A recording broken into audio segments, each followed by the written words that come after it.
দ্বিতীয় প্রশ্ন, এটা কতখানি সঠিক যে কিছু লোক এভাবে দোয়া করে যে, হে আল্লাহ, আমি তোমাকে আমার নিয়তি বদলাতে বলছি না, বরং তার বদলে বলছি তুমি আমাকে এই পরীক্ষায় সাহায্য করো।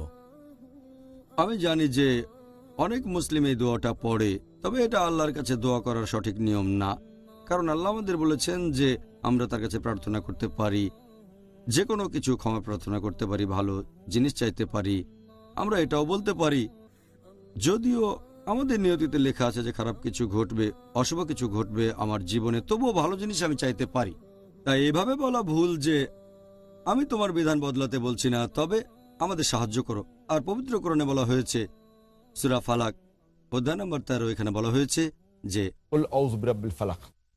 বলো আমি আশ্রয় প্রার্থনা করছি এই ভোরের স্রষ্টার, তিনি যা সৃষ্টি করেছেন তার অনিষ্ট হতে।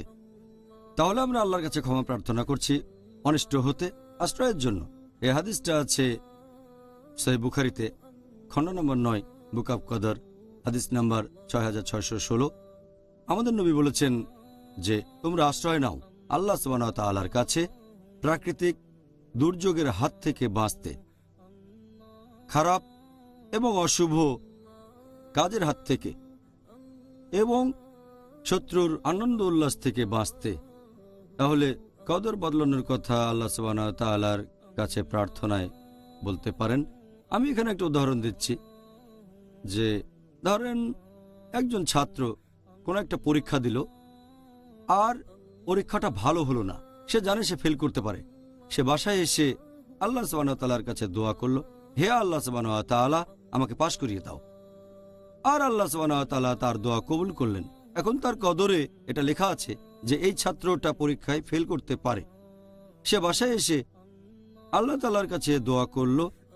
আল্লাহ তাআলা এটা জানেন যে কেউ তার কাছে প্রার্থনা করবে কি করবে না, আর আল্লাহ এটাও জানেন যে দোয়া কবুল করবেন কি না। তাহলে অরিজিনাল কদরে লেখা আছে সে পরীক্ষায় ফেল করবে। আল্লাহ এটাও আগে থেকে জানেন ছেলেটা বাসায় এসে আল্লাহর কাছে দোয়া করবে পাশের জন্য, যাতে সে পরীক্ষায় উত্তীর্ণ হতে পারে। আল্লাহ এটাও জানেন তিনি তার দোয়া কবুল করবেন, ছেলেটা পরীক্ষায় পাশ করবে। তাহলে এখানে কদর ঠিক আছে, সে পাশ করেছে, কিন্তু আগের কদর যেখানে লেখা আছে সে ফেল করবে, যখন দোয়া করলো তখন আগের কদরটা বদলে গেল। তবে আল্লাহর আছে ইলমে গায়েব যে ছেলেটা দোয়া করবে কি করবে না। সেজন্য আমরা সবসময় দোয়া করব আল্লাহ সুবহানাহু ওয়া তাআলার কাছে, তার কাছে ক্ষমা প্রার্থনা করব এবং সাহায্য চাইব। তাহলে এটাও কদরে লেখা আছে ছেলেটা দোয়া করবে, আল্লাহ তার দোয়া কবুল করবেন আর সে পাশ করবে।